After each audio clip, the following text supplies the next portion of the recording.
The 2018 M4 driver comes packed with kit for speed, distance and accuracy and forgiveness.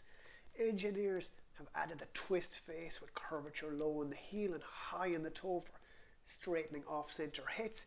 This hammerhead slot behind the face helps this thin face brace and flex at impact for distance. And this whopping great 41 gram weight at the back here optimizes the center of gravity for forgiveness. But there is still plenty of adjustability in this hosel to do things like raise and lower the loft, give this driver a draw or a fade bias, or change the amount of spin the driver puts on the golf ball. So what we're going to do today is break it all down very simply to help you set up your M4 driver to best suit your game. First of all, a little bit of housekeeping. Let's look at the opening and locking mechanisms of the screw in the hosel here. Now, to open or loosen the shaft screw in your driver, you simply place the wrench into the top of the screw and you turn anti-clockwise, like so. And conversely, to tighten the screw, you turn it clockwise. And this is important when the screw is fully tightened. It makes a very audible click sound to let you know the sleeve is safely locked in place, it's safe to play, and it helps you avoid over tightening. That's the click. So let's go ahead and open the shaft screw. It takes a little bit of a good few turns to get it open. I usually hold it in my thumb and forefinger so it doesn't fly off.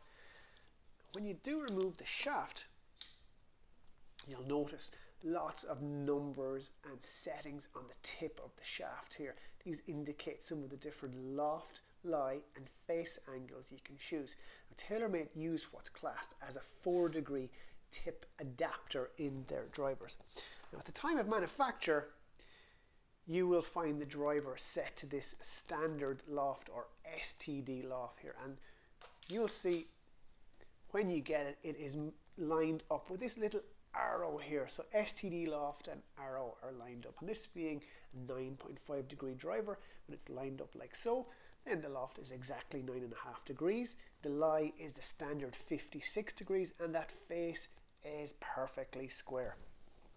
Now, if I remove the head again, you'll see there's actually 12 different little notches around the sleeve, and each one increases or decreases loft by 1/2 or 3/4 of a degree. So what would happen if we reduce loft? So if we spin from the standard loft position all the way around to this lower position here and reattach the driver head so that the arrow lines up with the lower position. So what we do effectively is then set up this 9.5 degree driver like a 7.5 degree driver. Now at this setting, the face is going to be 4 degrees more open than normal, and the lie angle a little bit more upright at 58 degrees. So it's really going to put a fade bias or left to right trajectory on any shots. Now at this setting, it'll also reduce the amount of spin the driver puts on the golf ball by about 400 RPM. Conversely, if we rotated from standard all the way to this position marked higher here and reattach the shaft, lined up the arrows at the higher position, what we effectively are doing is increasing the loft of this driver to 11.5 degrees. Now in doing this, you're going to shut the face 4 degrees more closed than normal. Again, the lie angle is a little bit more upright at 58 degrees, and this time you add about 400 RPM of spin to your shot. So this will really put a draw bias or right to left bias on your driver. Now you don't have to adjust all the way to the lower or higher settings here. You can adjust incrementally along the little notches in between to make the changes more gradually. Now, if from the standard loft position you spin the adapter through 180 degrees, you'll come to a place that says UPRT or upright lie, and you can go ahead and secure the shaft in this position too. At this position, the loft is back at 9.5 degrees, so it's back at standard, but now the club will sit 4 degrees more upright.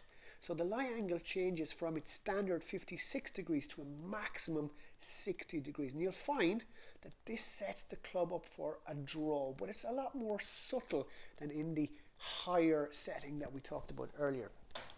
Again, from this upright lie setting, you can incrementally increase the loft higher or lower along those notches to make the changes more gradually. So that is how you adjust your M4 driver, and it is worth your while having a play with the different settings to really appreciate the results. This could potentially solve your hook problem, it could correct your slice, or maybe gain you extra yards just by finding the setting you like or having a lesson or a TrackMan session with your PGA professional.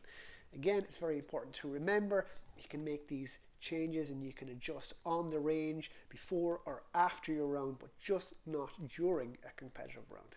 For me for now, it's Donal out.